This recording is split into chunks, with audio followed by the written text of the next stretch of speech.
Seguimos en el mes de agosto transitando el mes de las infancias y en esta sección hemos decidido tomar la fecha para reflexionar en torno a los derechos de los niños, niñas y adolescentes.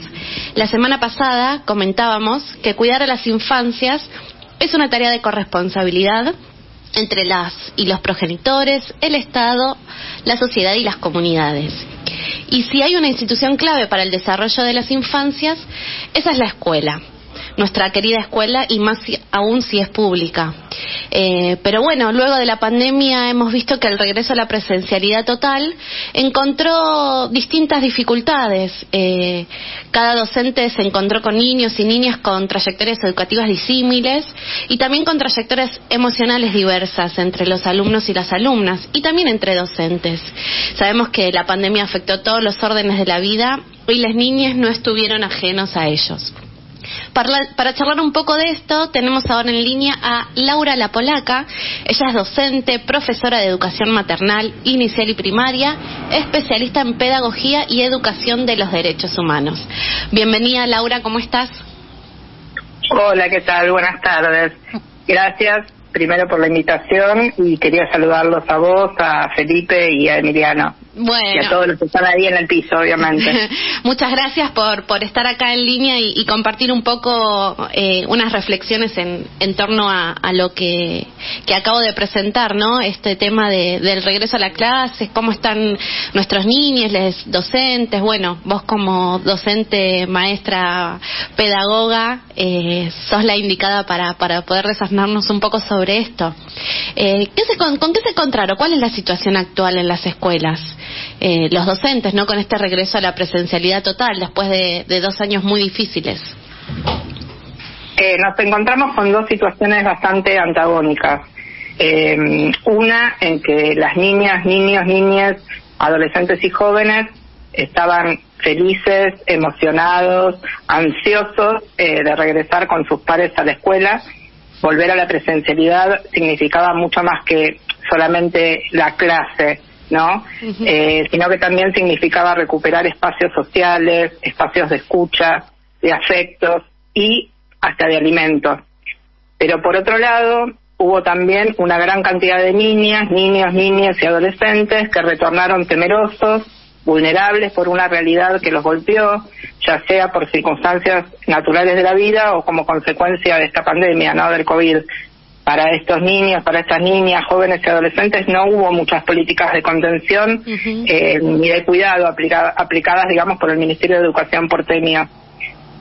Tampoco hubo para los docentes que también transitamos la pandemia y que también teníamos una realidad en la que muchos fuimos víctimas, ¿no? Tampoco podíamos contar con la atención adecuada. Bueno, nosotros estamos pasando por una situación muy particular con nuestra propia obra social, OSBA, que está vaciada, y tampoco tenemos ahí un resguardo como para preservarnos. Y por otro lado, con el tema de las niñeces, si realizas una derivación al equipo de orientación, que es el EOE de cada distrito, el mismo tarda meses en poder contener y dar una entrevista a las familias porque es un solo equipo que está en el distrito escolar. Cada distrito cuenta con 20 y tantas escuelas. Sí hay diversidad para nivel inicial y para primaria, pero digamos es un solo equipo. Siempre nos quejamos de que esto es insuficiente, más todavía después de la pandemia, porque la realidad es que tiene que haber un equipo por escuela. Claro, sí, en lo personal lo que, bueno, yo tengo una hija de 8 años que va a la escuela pública y bueno, esto es un tema que me venía resonando, ¿no? En las reuniones que hemos tenido de familias, quizás, o por comentarios mismos, ¿no? De mi hija que estaba complicada la situación en las escuelas. Por un lado, sí, como vos decís, mucha alegría por regresar, por volver a encontrarse, por sociabilizar, y por otro lado, bueno, las situaciones que se fueron dando y la maestra ella nos decía, bueno, téngannos paciencia, ¿no? A las familias, ¿no? Como una necesidad de transmitirnos que bueno, la cuestión académica, académica puede esperar, que ahora están trabajando mucho en esto, que se vuelvan a vincular, en cómo manejar los conflictos, el respeto por la otra persona. Y claramente esto que mencionas vos y que lo están viendo los docentes, no se está haciendo eco el gobierno de la ciudad, reforzando, ¿no? Estas instituciones, estos acompañamientos que son necesarios aún más hoy en las escuelas. Totalmente. Aparte también deberían habernos a nosotros como docentes, a nosotros formado, orientado, a todos los profesionales de la educación para contemplar y contener también realidades muy disímiles que nos tocó atravesar, porque hubo muchos casos de la silla vacía, en donde la pérdida no era de un adulto, sino que era de un compañero de clase. ¿Cómo trabajar esto con la clase? Retornar después de un tiempo de haber estado desde la virtualidad, retornar después en burbujas en donde no era el grupo, la totalidad del grupo, entonces por ahí estaban los comentarios, pero no estaba este vínculo directo en el que se veían cara a cara, y al retornar con el total de la clase y ver esa silla vacía, genera también una pregunta que tiene que tener una respuesta, obviamente. Claro, y en el caso de las niñas de maternal o inicial, muchos nacieron en pandemia, ¿no? Estos niñes, digo, y volver quizás estuvieron un año sin tener vínculo más allá que con su familia núcleo. ¿Cómo afectó en este caso de inicial? Digo, debe haber sido aún más complejo. Sí, este último año se notó muchísimo, sobre todo la salita de 3, que es la primer sala de interacción, la primer sala de nivel inicial, en el caso de la escuela infantil en la que yo trabajo, cómo costó la adaptación, ¿no? El despegue de las familias. El llanto era de muchos más niños y lo que costaba que se integraran actividades sin la mirada del adulto que les acompañaba, que había sido durante 2 años la única presencia en muchos casos. Por ahí en donde hay hermanas mayores, como que bueno, cuesta un poco menos, porque está esta cuestión de que como mi hermano va a la escuela, mi hermana va a la escuela, mi hermano va a la escuela, yo quiero ir y tengo esas ganas incorporadas, pero en las familias donde estos nacimientos se dieron en hogares en donde por ahí era el único bebé en ese momento, fue mucho más difícil. Muy diferente a otros años en los que si bien hay algún niño que tarda un poco más en integrarse, es como que bueno, siempre frente a la propuesta pedagógica planteada se lanzan a por lo menos trabajar, por ahí aunque busquen el contacto de la mirada del adulto que acompaña, a medida que pasa el tiempo progresivamente se van despegando. Este año costó muchísimo más. Sí. Hay que entender, bueno, que muchos niños de estas salas de 3 pasaron 2 años totalmente encerrados sin otro contacto de ese adulto conviviente. Y creo que para estas situaciones también faltaron políticas de protección y cuidado dirigidas a estos hogares. Claro, sí, son los primeros años claves en esta primera sociabilización, ¿no? De encontrarse con el afuera, que no lo pudieron tener, y de pronto salir de golpe. Totalmente. Bueno, Lau, y un tema que, bueno, estamos hablando mientras pensábamos esta semana la columna, nos encontramos tristemente con la noticia de la nena que falleció en la escuela de Barracas. Y esto disparó un montón de problemáticas que ya estaban vigentes, que se venían denunciando y que, bueno, que se empezaron a hacer públicas. ¿Qué reflexión en torno a esto? Es un caso, bueno, por demás doloroso, ¿no? Sí. Y lo que hay que dejar claro es que la escuela en este caso activó un protocolo, dio alertas, hizo los informes correspondientes, realizó las observaciones acerca de cuál era la situación física y la necesidad por la que estaba atravesando la niña. Pero se encontró en cambio con una falta de acompañamiento como debiera haber tenido. El día que la niña se descompuso hasta faltó la presencia del SAME, digamos, el SAME no llegó. El reclamo al Estado es por esta falta de respuesta al sistema de protección integral de derechos, por el financiamiento de la educación, que implica, como ya dije antes, los comedores escolares, que implica tener equipos interdisciplinarios en la escuela, que implica que cuando hay una directora que tiene una necesidad, no tiene que mandar un trámite, un correo electrónico, un expediente. Se nos interrumpió la comunicación. A ver si la podemos reconectar a Laura. Laura. Ahí, bueno, estamos llamando de nuevo para seguir hablando de este tema. Muy interesante.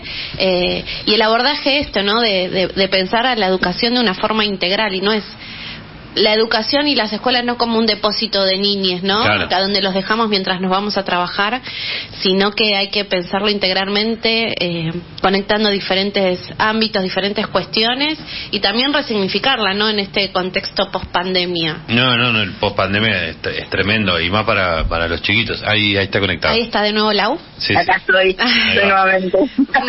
Te andan censurando por ahí, me parece. Acá no nos van a callar. Me había quedado en hablar un poco de que, bueno, que digamos, las conducciones de las escuelas, cuando tenemos una necesidad, tenemos que estar mandando trámites, correos electrónicos, expedientes electrónicos, y en realidad lo que necesitamos es que haya una persona de cuerpo presente que responda, que atienda la llamada, que dé respuesta inmediata, sobre todo a estas urgencias. La demanda específica es que se tienen que fortalecer estas políticas públicas que protegen a las infancias, que se tiene que poner en funcionamiento realmente el sistema de protección integral de la niñez. Tenemos una ley, la 26.061, es lo que hablabas vos antes de la corresponsabilidad que existe entre los docentes, las docentes, los docentes, que somos agentes del Estado. Es una tríada que se forma, esta corresponsabilidad con las familias y con el Estado, obviamente, que tiene que seguir esta cadena. Esta situación fue muy dolorosa para cualquier docente. Imagínate que una situación que podría haber sido evitada.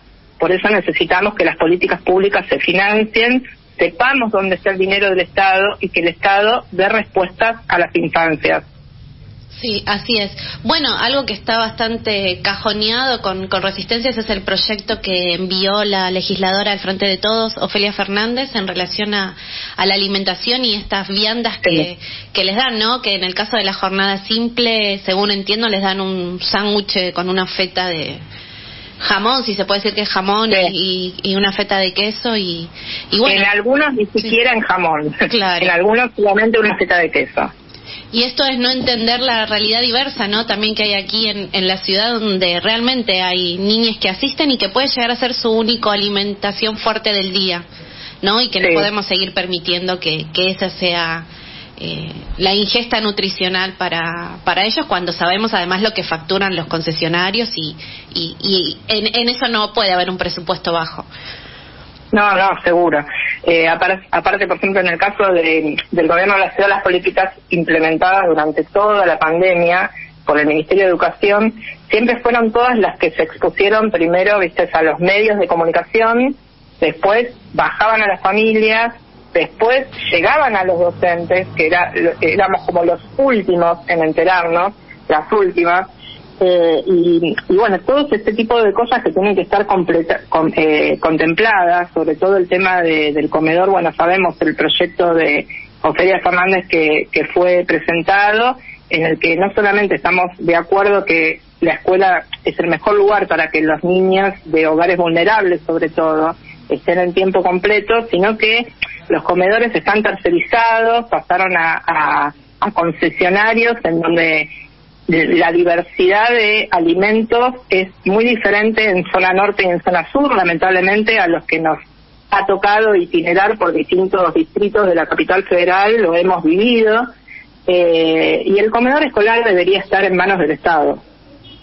Sí. Debería ser algo totalmente controlado, en el que no solamente sea el desayuno, el almuerzo, y aparte, obviamente, debería ser gratuito, no debería de existir sistema de becas, escuela pública, alimentación gratuita, tendría que ser así.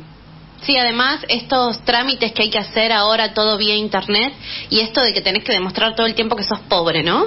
Para que te puedan dar una beca o sí, las cosas que nos exigen estos trámites, y con las dificultades, después las escuelas haciendo malabares para repartir la comida que se les entregan, porque quizás no todos pudieron hacer ese trámite online. Totalmente. Y Lau, ¿cómo estás? Tito te habla, ¿todo bien? Hola, ¿qué tal? Bien, Hola, bien. ¿qué tal? Saludito. Ahí por ahí no sé si es que te saco el tema, pero te quería hacer una consulta, porque a mí me llegó un mail el otro día del gobierno de la Ciudad de Buenos Aires, esos mails que uno nunca quiere recibir, pero que los recibe igual, donde me hablaba cambiaba el sistema de asistencia y regularidad de los alumnos y las alumnas, y acto seguido a eso, al otro día que recibo ese mail, veo que hay un anuncio de Horacio Rodríguez Larreta junto a Soledad Cunha sobre el cambio, hablando de los planes, que ellos no le van a pagar los planes del gobierno de la Ciudad de Buenos Aires, que se llama Ciudadanía Porteña, y entonces quizás uno entiende que hay una relación directa, que en realidad no cambió nada sobre el sistema de planes, sino que lo que cambió era el sistema de regularidad y de asistencia. Sí. No sé si es que ustedes reciben alguna notificación en cuanto a la asistencia de los chicos o si se cambia la manera de contar los días. Yo no entendí bien eso y no sé si vos sabés. Yo creo que esto fue un poco dando respuesta a los que lamentablemente los medios hegemónicos muestran por la televisión en los acampes, por ejemplo, que se hacen con reclamos en donde muchas familias se ven obligadas a llevar a sus niños, niñas, y esto se cree que es masivo, que todo el mundo, digamos que todos los niños, niñas que falten, tiene que ver porque van a hacer un acampe o van a hacer un reclamo, y en realidad las faltas hoy en día deberían estar contempladas de otra manera, porque bien sabemos que los hogares no son los mismos que cuando comenzó, digamos, la escuela o cuando nosotros éramos chicos, que muchas familias tenían a alguien que realmente cuidara, protegiera en ese momento a los chicos en la casa, a los niños en la casa, a las niñas en la casa. El porcentaje es un 85% que se pide, que es lo mismo que tradicionalmente se pedía. Eso no varió. Es como que quisieron como poner el foco en eso, poner la mirada, como que va a haber un mayor control y que si no cumple con ese 85% se le retiraría el plan. Algo que es totalmente innecesario, porque no es que el niño que a veces falta tiene que ver con que ha ido, y si ha tenido que ir tiene que ver con una cuestión de lugares de cuidado. Yo hace años que vengo hablando y escribiendo sobre la necesidad de una escuela abierta 24/7, no sobrecargando la tarea docente, porque el edificio existe, es un edificio ocioso, en donde si no tiene que haber propuestas deportivas, literarias, de recreación, sostenidas por políticas socioeducativas, en donde las niñas también puedan tener su alimento fines de semana, feriados, receso, etcétera. Yo creo que donde tendría que poner el foco el Ministerio de Educación porteño sería en otro lugar. Sí, siempre cayendo con el estigma para los más débiles, ¿no? Y aparte en tono amenazante. Bueno, Lau, te agradecemos mucho el contacto. Ahora el domingo es el Día de las Infancias, Día de las Niñeces, y no queríamos dejar de traer estas reflexiones aquí a estos micrófonos. Y bueno, ¿algún consejo, algo que nos quieras dar a las familias que tenemos en este momento a las niñas en la escuela?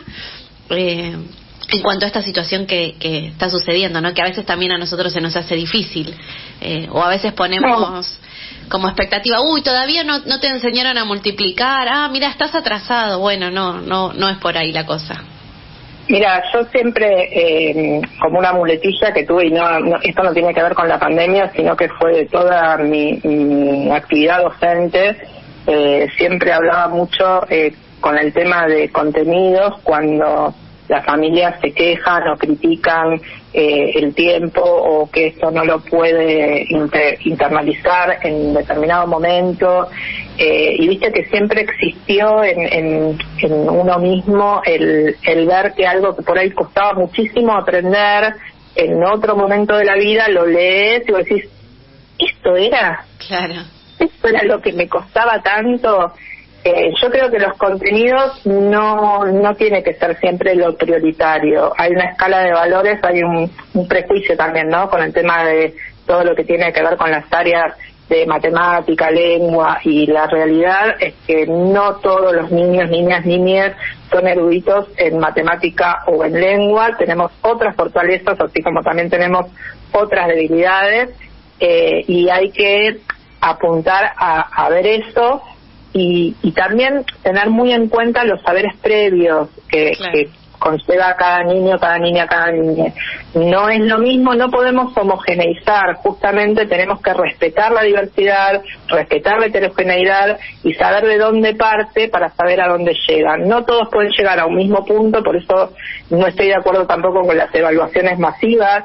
De hecho, en mis momentos de aula en primer grado me han pedido en un momento una evaluación de nivel de mitad de año, y fui una que presenté 4 evaluaciones diferentes, porque no era lo mismo evaluar a un niño, una niña, un niño que estaba en una etapa silábico-alfabética o alfabetizado, que a uno que estaba en una etapa presilábica. No podía poner la misma evaluación. Si yo como docente puedo observar y puedo saber de qué punto parte cada uno, sé qué es lo que le puedo exigir a ese niño, a esa niña.